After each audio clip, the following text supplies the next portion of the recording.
The Trident Pinch Perfect Tumbler Tool quick startup video. Grab your tumbler and sub paper and practice with this video, or watch it through and practice after. So the Trident tool has three main parts: the body, strap handle, and tumbler support. Once you have your parts in the tool, grab the tumbler and tool sizing guide and find the tumbler size you intend on using. For this example, we are going to wrap a 20-ounce skinny tumbler. The guide shows us we need to set the tool to the top slot at an 8 on the strap. So let's get that set up.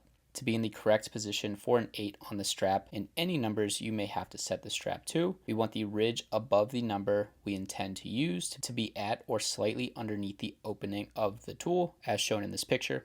Once that's in place, make sure you can pull on the strap handle and nothing moves. You can apply pressure to the tumbler support, pull on the handle strap as well. If it's locked in and nothing's moving, then it's time to wrap. So we want to pre-wrap our tumbler on the table with our hands and then place it in the tool. We want to make sure that the seam line is placed between the two handles and not under the strap handle when tightening.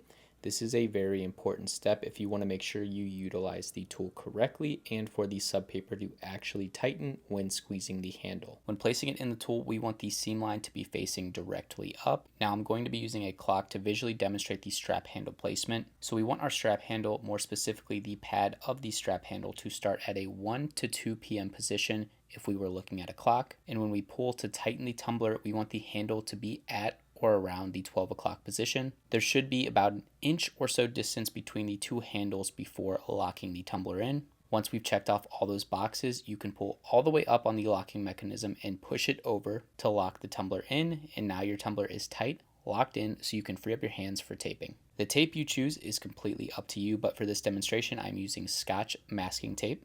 I always suggest starting your first two pieces of tape with a slight right to left diagonal pull next to the handle. This taping style will help you prevent any puckering of the tape at the middle of the seam. You can alternate sides once you've applied the two pieces next to the handle, or you can finish one side and move on to the next. Unlock the tumbler, finish the middle, and then put your tumbler in the heat press or oven. Thanks for watching this quick startup Trident video. For a more in-depth video including sizing changes and more in-depth instructions, click the link in this video or in the description. And if you're on our website watching this video, click the video below this video.